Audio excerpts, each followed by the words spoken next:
नमस्कार, मैं हूं निकिता और आप देख रहे हैं सत्यहिंदी.com।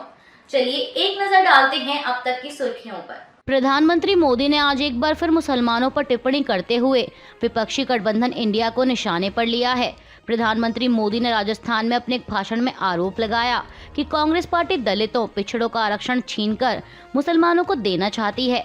पीएम मोदी ने एक बार फिर साल 2006 में दिया तत्कालीन मुख्यमंत्री मनमोहन सिंह का बयान दोहराया, जिसमें उन्होंने कहा था कि देश के संसाधनों पर पहला दावा दलितों, पिछड़ों और मुसलमानों का है। लेकिन प्रधानमंत्री अपने चुनावी भाषणों में बार बार ये कह रहे हैं कि मनमोहन सिंह ने कहा था कि देश के संसाधनों पर पहला हक मुसलमानों का है। पीएम मोदी ने आगे कहा कि इस देश में जब संविधान बना था तब धर्म के आधार पर आरक्षण का घोर विरोध हुआ था ताकि हमारे एससी, एसटी, ओबीसी समुदायों को सुरक्षा मिलती रहे। लेकिन मनमोहन सिंह जी ने भाषण दिया था और उस सभा में मैं मुख्यमंत्री होने के नाते मौजूद था। मनमोहन सिंह ने कहा था कि मुस्लिमों का देश के संसाधनों पर पहला हक है। ये मनमोहन जी का बयान है, ये संयोग नहीं था, ये अकेला बयान नहीं था। कांग्रेस पार्टी की सोच हमेशा तुष्टीकरण की रही है, वोट बैंक की राजनीति की रही है। कांग्रेस पर मुसलमानों के तुष्टीकरण का आरोप लगाते हुए पीएम मोदी ने आगे कहा कि ये लोग दलितों, पिछड़ों के आरक्षण में सेंधमारी करके वोट बैंक की पॉलिटिक्स के लिए अपनी खास जमात को अलग से आरक्षण देना चाहते थे, जबकि संविधान इसके बिल्कुल खिलाफ है। उन्होंने कहा कि कांग्रेस और इंडिया अलायंस वाले मजहब के आधार पर मुसलमानों को आरक्षण देना चाहते थे। दिल्ली के शराब घोटाला मामले में जेल में बंद मुख्यमंत्री अरविंद केजरीवाल की न्यायिक हिरासत 7 मई तक बढ़ा दी गई है। उनके साथ ही बीआरएस नेता के कविता और चरणप्रीत सिंह की न्यायिक हिरासत को भी 7 मई तक बढ़ाया गया है। बता दें कि ईडी ने सीएम केजरीवाल को कथित मामले में 21 मार्च को गिरफ्तार किया था। सूरत से बीजेपी उम्मीदवार को निर्विरोध चुने जाने पर राहुल गांधी ने भी केंद्र सरकार पर निशाना साधा। उन्होंने आरोप लगाया था कि जनता से अपना नेता चुनने का अधिकार छीनना संविधान खत्म करने की तरफ बढ़ाया गया कदम है। वहीं अब उनके इस बयान पर केंद्रीय मंत्री हरदीप सिंह पुरी ने पलटवार किया है। एक्स पर एक पोस्ट साझा करते हुए उन्होंने लिखा कि सूरत का चुनाव पहला नहीं है जहां सांसद का निर्विरोध चुनाव हुआ है। देश की आज़ादी के बाद से 35 उम्मीदवार संसद के लिए निर्विरोध चुने जा चुके हैं और एक बार फिर बिना पूरी जानकारी के टिप्पणी की गई है। सूरत में मुकेश दलाल के निर्विरोध चुनाव पर ऐसी टिप्पणी कर कांग्रेस के युवा नेता ने एक बार फिर अपने मशहूर निकनेम को सार्थक किया है। केंद्रीय मंत्री ने आगे कहा कि उनकी लोकतंत्र में आस्था तब मजबूत होगी जब उन्हें पता चलेगा कि निर्विरोध चुने गए 35 उम्मीदवारों में से आधे कांग्रेस के थे। लोकसभा चुनाव के लिए भाजपा ने लद्दाख की एकमात्र लोकसभा सीट पर अपने प्रत्याशी का ऐलान किया है। पार्टी ने लद्दाख से अपने मौजूदा सांसद जमयांग सेरिंग नामग्याल का टिकट काटकर इस सीट पर नए उम्मीदवार ताशी गयाल्सन को चुनावी मैदान में उतारा है। पार्टी के राष्ट्रीय महासचिव और मुख्यालय प्रभारी अरुण सिंह की ओर से जारी बयान में इसकी जानकारी दी गई। कर्नाटक बीजेपी के बागी नेता केएस ईश्वरप्पा को पार्टी से 6 साल के लिए निष्कासित किए जाने के बाद अब उन्होंने भी अपनी चुप्पी तोड़ी है। केएस ईश्वरप्पा ने चुप्पी तोड़ते हुए अपने अगले कदम को लेकर बड़ा बयान दिया। समाचार एजेंसी पीटीआई के मुताबिक उन्होंने कहा कि वे कांग्रेस में शामिल नहीं होंगे। उन्होंने कहा कि मैं निष्कासन से नहीं डरूंगा, चुनाव के बाद फिर से बीजेपी में शामिल होऊंगा। लोकसभा चुनाव में कर्नाटक से निर्दलीय चुनाव लड़ रहे बागी नेता और पूर्व मुख्यमंत्री केएस ईश्वरप्पा को बीजेपी ने 6 साल के लिए पार्टी से निष्कासित कर दिया है। कर्नाटक बीजेपी की ओर से कल सोमवार को जारी बयान में यह जानकारी दी गई। मीडिया रिपोर्ट्स के मुताबिक ईश्वरप्पा अपने बेटे को हावेरी से लोकसभा टिकट नहीं दिए जाने से नाराज थे, जिसके चलते उन्होंने खुद शिवमोगा से निर्दलीय चुनाव लड़ने का ऐलान करते हुए नामांकन दाखिल कर दिया। बता दें कि इस सीट से येदियुरप्पा के बेटे बीवाई राघवेंद्र चुनावी मैदान में हैं। बताया जा रहा है कि खुद केंद्रीय गृह मंत्री अमित शाह भी ईश्वरप्पा से नामांकन वापस लेने के लिए मनाने की कोशिश कर चुके थे, लेकिन वह नहीं माने। ईश्वरप्पा का कहना था कि बीएस येदियुरप्पा ने ही उनके बेटे को टिकट नहीं मिलने दिया, इसलिए वह खुद येदियुरप्पा के बेटे के खिलाफ चुनावी मैदान में उतरे हैं। वहीं अब उनके इस कदम के खिलाफ पार्टी ने उन्हें 6 साल के लिए निलंबित कर दिया है। शिवसेना उद्धव गुट के नेता संजय राउत ने राज्य के उप मुख्यमंत्री देवेंद्र फडणवीस को लेकर बड़ा दावा किया है। उन्होंने कहा कि कथित फोन टैपिंग मामले में गिरफ्तारी के डर से महाराष्ट्र के उप मुख्यमंत्री ने शिवसेना में फूट डाल दी। राउत ने कहा कि देवेंद्र फडणवीस पर विरोधियों के फोन टैप करने का गंभीर आरोप लगा है, इस डर से कि उन्हें गिरफ्तार किया जा सकता है और सजा का सामना करना पड़ सकता है। उन्होंने शिवसेना में फूट डाल दी। प्रधानमंत्री मोदी का यह बयान, जिसमें उन्होंने कहा था कि माताओं बहनों, ये विपक्षी दल आपका मंगलसूत्र भी बचने नहीं देंगे, इस हद तक चले जाएंगे। उनके इस बयान पर अब नेशनल कॉन्फ्रेंस के अध्यक्ष फारूक अब्दुल्ला ने निशाना साधा है। उन्होंने कहा कि मेरे धर्म ने किसी से नफरत करना नहीं सिखाया। मुझे अफसोस है कि हमारे वजीर आजम ने ऐसी बात बोली है। कभी भी ऐसा नहीं होगा कि मुसलमान कभी भी किसी बहन का और किसी माँ का मंगलसूत्र छीनेगा। मैं भी मुसलमान हूँ, पर मेरे धर्म ने मुझे दूसरे से नफरत करना नहीं सिखाया। प्रधानमंत्री मोदी का हाल ही में राजस्थान में दिया गया एक बयान विवादों में घिर गया है।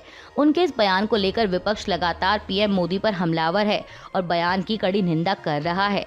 दरअसल आपको बता दें कि प्रधानमंत्री मोदी ने रविवार को राजस्थान में एक चुनावी सभा को संबोधित करते हुए कहा था कि अगर कांग्रेस केंद्र में सत्ता में आती है तो वह लोगों की संपत्ति लेकर मुसलमानों को बांट देगी।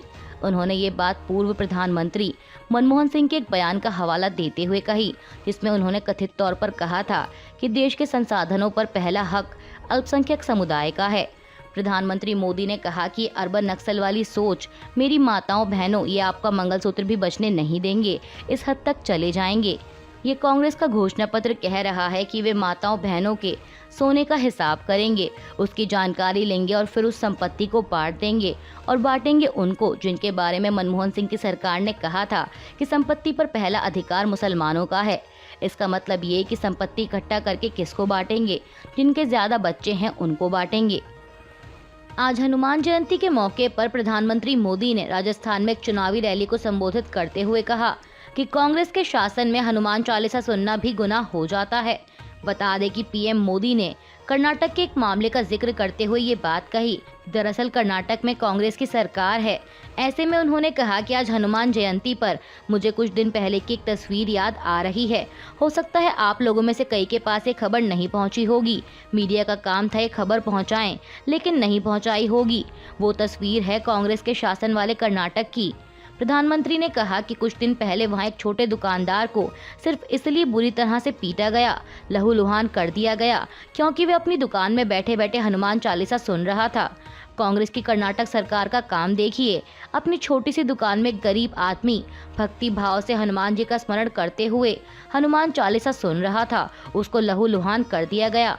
पीएम मोदी ने कहा कि आप कल्पना कर सकते हैं कि कांग्रेस के राज में हनुमान चालीसा सुनना भी गुनाह हो जाता है। आपकी आस्था का पालन करना भी मुश्किल हो जाता है। कांग्रेस ने उत्तर प्रदेश की अमेठी लोकसभा सीट से अभी तक अपने प्रत्याशी का ऐलान नहीं किया है। ऐसे में अमेठी से मौजूदा सांसद और बीजेपी उम्मीदवार स्मृति ईरानी ने कांग्रेस नेता राहुल गांधी और उनके बहनोई रॉबर्ट वाड्रा पर निशाना साधा है। बता दें कि ईरानी की यह टिप्पणी उन अटकलों के बाद आई है जिनमें कहा जा रहा था कि रॉबर्ट वाड्रा अमेठी से चुनाव लड़ सकते हैं। स्मृति ईरानी ने कहा कि जीजाजी की नज़र सीट पर है, साले साहब क्या करेंगे। एक समय था जब बसों में सफर करने वाले लोग अपनी सीट पर निशानी लगाने के लिए अपना रुमाल छोड़ दिया करते थे ताकि उस पर कोई ना बैठे। राहुल गांधी भी रुमाल से अपनी सीट पर निशाना लगाने आएंगे क्योंकि उनकी जीजाजी की नज़र इस सीट पर है। AIMIM प्रमुख असदुद्दीन ओवैसी ने विपक्षी गठबंधन इंडिया में शामिल होने की अपनी इच्छा के बारे में बताते हुए इंडिया गठबंधन पर निशाना साधा है। उन्होंने कहा कि हमने गठबंधन इंडिया से बात की थी लेकिन हमारी सुनी नहीं गई। ABP न्यूज़ से बात करते हुए उन्होंने कहा कि AIMIM बिहार के अध्यक्ष और विधायक अख्तरुल इमान ने इंडिया गठबंधन से बातचीत की थी लेकिन किसी ने नहीं सुनी। ओवैसी ने कहा कि इंडिया गठबंधन अहंकार का शिकार है। देश के चुनावी माहौल में राजनीतिक बयानबाजी का दौर लगातार जारी है। इस बीच इकोनॉमिक टाइम्स की रिपोर्ट के अनुसार कांग्रेस सांसद शशि थरूर ने कहा कि केरल में बीजेपी जो एकमात्र खाता खोल सकती है वह बैंक खाते हैं। थरूर ने जोर देकर कहा कि बीजेपी केरल में अपने चुनावी मिशन में सफल नहीं होगी। केरल में बीजेपी की सांप्रदायिक कट्टरता पहले ही चरम सीमा पर पहुंच चुकी है। वहीं अब कांग्रेस नेता के इस बयान पर पलटवार करते हुए बीजेपी के राष्ट्रीय अध्यक्ष JP नड्डा ने कहा कि हमें गर्व है कि हमारी सरकार गरीबों के लिए बैंक खाते खोलती है। कांग्रेस ने कभी इसकी चिंता नहीं की क्योंकि उन्हें केवल वोट बैंक और एक राजवंश के बैंक खातों की परवाह थी। केरल के लोग ऐसे लोगों को इस लोकसभा चुनाव में परास्त कर देंगे। गुजरात की सूरत लोकसभा सीट पर बीजेपी प्रत्याशी मुकेश दलाल के निर्विरोध चुने जाने का मुद्दा गरमाया हुआ है। विपक्ष मामले को लेकर केंद्र सरकार पर लगातार हमले बोल रहा है और इसी कड़ी में अब उद्धव गुट के नेता संजय राउत की भी प्रतिक्रिया आई है। उन्होंने कहा कि सूरत में जो हुआ है वो चंडीगढ़ पैटर्न है। जिस तरह से कांग्रेस के उम्मीदवार का नामांकन रद्द हुआ, देश के इतिहास में ये कभी नहीं हुआ। ये लोकतंत्र को लूट लिया है, वस्त्रहरण कर लिया गया है। इसलिए हम चाहते हैं कि देश से ये तानाशाही खत्म होनी चाहिए। देश में जारी लोकसभा चुनाव के लिए पहले चरण की वोटिंग 19 अप्रैल को संपन्न हो चुकी है। वहीं अब दूसरे चरण के लिए 26 अप्रैल को मतदान होना है। बता दें कि दूसरे चरण में 13 राज्यों की 89 लोकसभा सीटों पर मतदान होगा।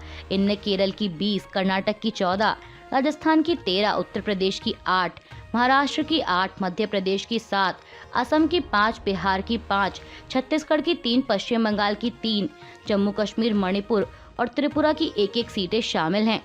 अभी के लिए बस इतना ही। बाकी की खबरों के लिए जुड़े रहिए सत्यहिंदी.com के साथ।